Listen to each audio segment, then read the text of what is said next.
Sai Satcharitra, Chapter 7. Wonderful Incarnation, Behavior of Sai Baba, His Yoga Practices, His All-Pervasiveness, Leper Devotees Service, Master Khaparde's Plague Case, Going to Pandharpur. Wonderful Incarnation. Sai Baba knew all yogic practices. He was well versed in the 6 processes including dhauti or stomach cleaning by a moistened piece of linen 3 inches in breadth and 22.5 inches in length, Khanda Yoga, that is separating his limbs and joining them again, and Samadhi, etc. If you think that he was a Hindu, he looked like a Yavan. If you think him to be a Yavan, he looked like a pious Hindu. No one definitely knew whether he was a Hindu or a Mohammedan. He celebrated the Hindu festival of Ramanavami with all due formalities and at the same time permitted the sandal procession of the Mohammedans. He encouraged wrestling bouts in his festival and gave good prizes to winners. When the Gokulashtami came, he got the Gopal Kala ceremony duly performed, and on Eid festivals, he allowed Mohammedans to say their prayers or namaz in his masjid. Once, in the Muharram festival, some Mohammedans proposed to construct a tajia or a tabut in the masjid, keep it there for some days, and afterwards take it in procession through the village. Sai Baba allowed the keeping of the tabut for 4 days, and on the 5th day, removed it out of the masjid without the least compunction. If we say that he was a Mohammedan, his ears were pierced, that is, had holes according to Hindu fashion. If you think that he was a Hindu, he advocated the practice of circumcision, though according to Mr. Nana Sahib Chandorkar, who observed him closely, he was not himself circumcised. See article in Sai Leela on Baba Hindu Ki Yavan by B.V. Dev, page 562. If you call him Hindu, he always lived in the masjid. If Mohammedan, he had always the dhuni or the sacred fire there, and the following things which are contrary to Mohammedan religion, that is, grinding on the hand mill, blowing of the conch and bells, oblation in the fire, bhajan, giving of food, and worship of Baba's feet by means of arghya or water were always allowed there. If you think that he was a Mohammedan, the best of Brahmins and Agnihotris, leaving aside their orthodox ways, fell prostrate at his feet. Those who went to make enquiries about his nationality were dumbfounded and were captured by his darshana. So, none could definitely decide whether Sai Baba was a Hindu or a Mohammedan. See below this paragraph. This is no wonder, for he who completely surrenders himself to the Lord, by getting rid of his egoism and body consciousness, thus becomes one with him and has nothing to do with any questions of caste or nationality. Such a one as Sai Baba was, he saw no difference between caste and even beings and beings. He took meat and fish with fakirs, but did not grumble when dogs touched the dishes with their mouths. Note: Mahalsapati, an intimate Shirdi devotee of Baba who always slept with him in the masjid and chavadi, said that Sai Baba told him that he was a Brahmin of Pathari and was handed over to a fakir in his infancy. And when he told this, some men from Pathari had come, and Baba was inquiring about some men from that place. See Sai Leela 1924, page 179. Mrs. Kashibai Kanitkar, the famous learned woman of Pune, says in the Experience number 8, published on page 79, Sai Leela, volume 11, 1934. On hearing of Baba's miracles, we were discussing according to our theosophic convention and fashion whether Sai Baba belonged to Black or White Lodge. When once I went to Shirdi, I was thinking seriously about this in my mind. As soon as I approached the steps of the masjid, Baba came to the front and pointing to his chest and staring at me, spoke rather vehemently. This is a Brahmin, pure Brahmin. He has nothing to do with black things. No Musalman can dare to step in here. He dare not. Again, pointing to his chest, this Brahmin can bring lakhs of men on the white path and take them to their destination. This is a Brahmin's masjid, and I won't allow any black Mohammedan to cast his shadow here. Such a unique and wonderful incarnation was Sai Baba. On account of the merits in my past birth, I had the good fortune to sit at his feet and enjoy his blessed company. The joy and delight I derived therefrom was incomparable. In fact, Sai Baba was pure Anand and consciousness. I cannot sufficiently describe him, his greatness and uniqueness. He who took delight at his feet was established in his own self. Many sannyasis, sadhakas and all sorts of men aspiring for salvation came to Sai Baba. He always walked, talked and laughed with them and always uttered with his tongue, Allah Malik, that is, God is the sole owner. He never liked discussion or arguments. He was always calm and controlled, though irritable at times. Always preached full Vedanta and nobody knew till the last who was Baba. Princes and poor people were treated alike by him. He knew the inmost secrets of all, and when he gave expression to them, all were surprised. He was the repository of all knowledge, still he feigned ignorance. He also disliked honor. Such were the characteristics of Sai Baba. Though he had a human body, his deeds testified to his godhood. All people considered him as the Lord God in Shirdi. Behavior of Sai Baba. Fool that I am, I cannot describe Baba's miracles. He got almost all the temples in Shirdi repaired. Through Tatya Patil, the temples of Shani, Ganapati, Shankar Parvati, village deity and Maruti were put in order. His charity was also remarkable. The money he used to collect as dakshina was freely distributed, rupees 20 to some, rupees 15 or 50 to others every day. The recipients thought that this was pure charity money and Baba wished that it should be usefully employed. People were immensely benefited by having a darshana of Baba. Some became hale and hearty. Wicked people were turned into good ones. Kushta or leprosy was cured in some cases. Many got their desires fulfilled. Without any drops or medicine being put in the eyes, some blind men got back their sight and some lame ones got their legs. Nobody could see the end of his extraordinary greatness.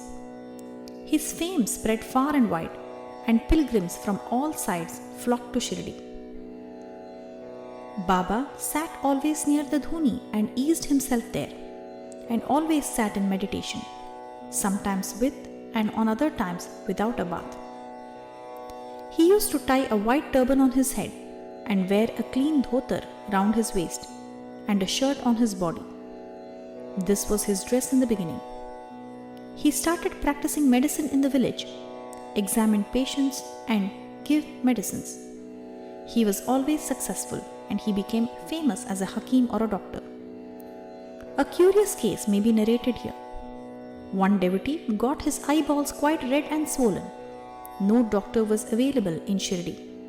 The other devotees took him to Baba. Other doctors would use ointments, anjans, cow's milk and camphorated drugs etc. in such cases. Baba's remedy was quite unique. He pounded some biba, that is some carpus anacardium, that is marking nuts, and made 2 balls of them, thrust them on each eye of the patient and wrapped a cloth bandage around them. Next day, the bandage was removed and water was poured over them in a stream. The inflammation subsided and the pupils became white and clear. Though the eyes are very delicate, the biba caused no smarting but removed the disease of the eyes.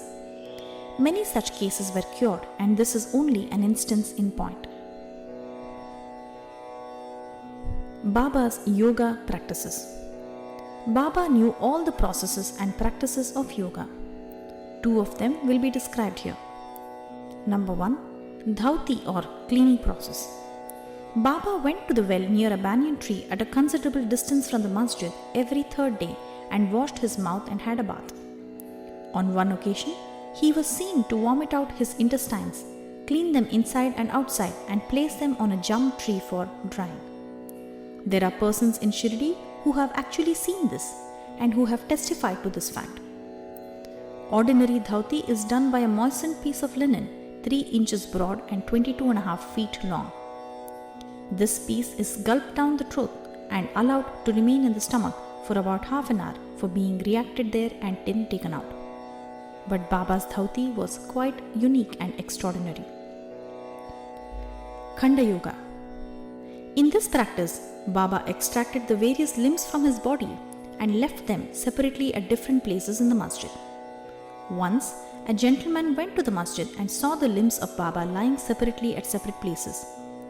He was much terrified, and he first thought of running to the village officers and informing them of Baba being hacked to pieces and murdered.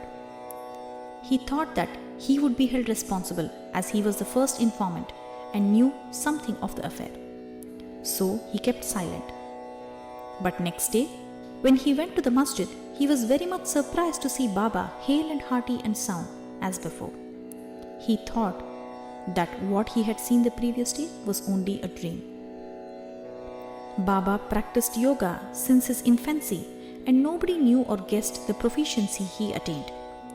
He charged no fees for his cures, became renowned and famous by virtue of his merits, gave health to many a poor and suffering person. This famous doctor of doctors cared not for his interests, but always worked for the good and welfare of others, himself suffering unbearable and terrible pain many a time in the process. One such instance I give below, which will show the all-pervasive and most merciful character of Sai Baba. Baba's all-pervasiveness and mercy. In the year 1910 AD, Baba was sitting near the dhuni on Diwali holiday and warming himself. He was pushing firewood into the dhuni, which was burning brightly. A little later, instead of pushing logs of woods, Baba pushed his arm into the dhuni. The arm was scorched and burnt immediately. This was noticed by the servant Madhava and also by Madhavrao Deshpande alias Sharma. They at once ran to Baba, and Madhavrao clasped Baba by his waist from behind and dragged him forcibly backward and asked, "Deva, for what have you done this?"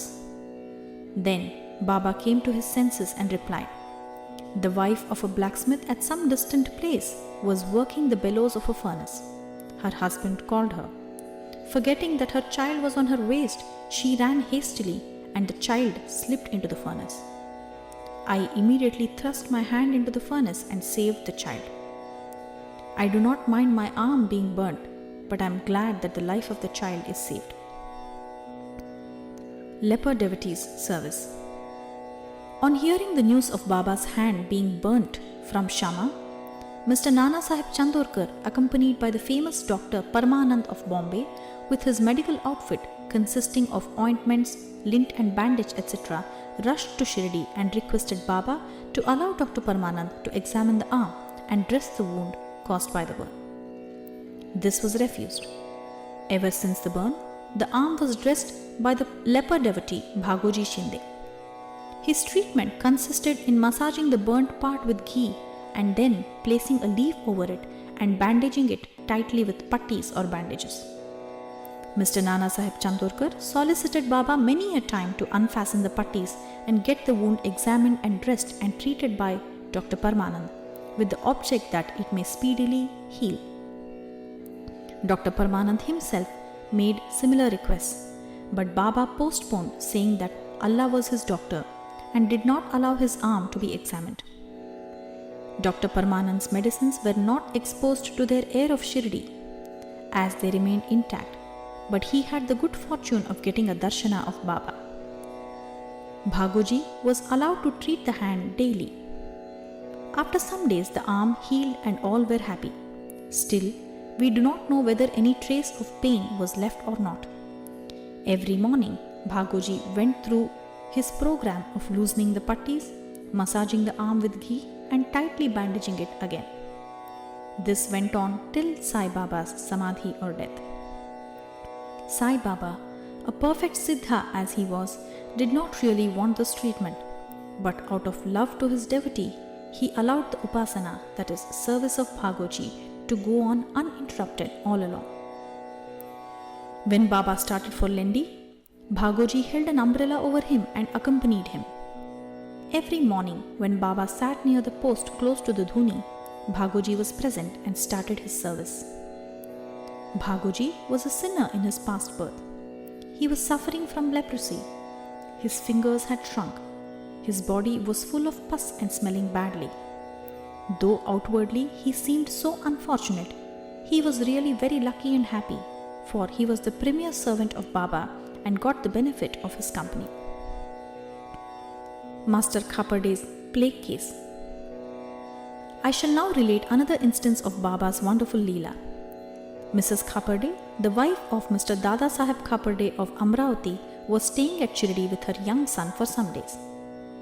One day, the son got high fever, which further developed into bubonic plague. The mother was frightened and felt most uneasy. She thought of leaving the place for Amravati and went near Baba in the evening when he was coming near the Vada, which is now the Samadhi Mandir, in his evening rounds, asking for his permission. She informed him in a trembling tone that her dear young son was down with plague. Baba spoke kindly and softly to her, saying that the sky is beset with clouds, but they will melt and pass off and everything will be smooth and clear. So saying, he lifted up his kafni up to the waist and showed to all present 4 fully developed buboes as big as eggs and added, "See how I have to suffer for my devotees. Their difficulties are mine." Seeing this unique and extraordinary deed or leela, the people were convinced as to how the saints suffer pains for their devotees. The mind of the saints is softer than wax. It is soft in and out as butter. They love their devotees without any idea of gain and regard them as their true relatives. Going to Pandharpur and staying there. I shall now close this chapter after relating a story illustrating how Sai Baba loved his devotees and anticipated their wishes and movements. Mr. Nana Sahib Chandorkar, who was a great devotee of Baba, was Mamlatdar at Nandarbar in Khandesh. He got an order of transfer to Pandharpur. His devotion to Sai Baba bore fruit as he got an order to go and stay at Pandharpur, which is regarded as the Bhu Vaikunta, heaven on earth. Nana Sahib had to take immediate charge, so he left immediately for the place without even writing or informing anybody at Shirdi. He wanted to give a surprise visit to Shirdi, his Pandharpur, see and salute his Vithoba, that is Baba, and then proceed. Nobody dreamt of Nana Sahib's departure for Shirdi, but Sai Baba knew all about this, as his eyes were everywhere. He was omniscient. As soon as Nana Sahib approached Neemgaon, a few miles from Shirdi, there was a stir in the masjid at Shirdi. Baba was sitting and talking with Malsapati, Appa Shinde and Kashiram when he at once said, "Let us all 4 do some bhajan. The doors of Pandhari are open. Let us merrily sing." Then they began to sing in chorus, the burden of the song being, "I have to go to Pandharpur and I have to stay on there, for it is the house of my Lord." Baba sang and the devotees followed him. In a short time, Nana Sahib came there with his family, prostrated before Baba and requested him to accompany them to Pandharpur and stay with them there. This solicitation was not necessary, as the devotees told Nana Sahib that Baba was already in the mood of going to Pandharpur and staying there. Hearing this, Nana Sahib was moved and fell at Baba's feet. Then, getting Baba's permission, Udi, sacred ashes and blessings, Nana Sahib left for Pandharpur.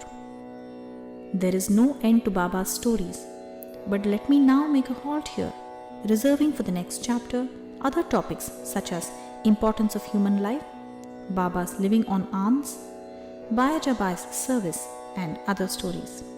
Bow to Shri Sai, peace be to all.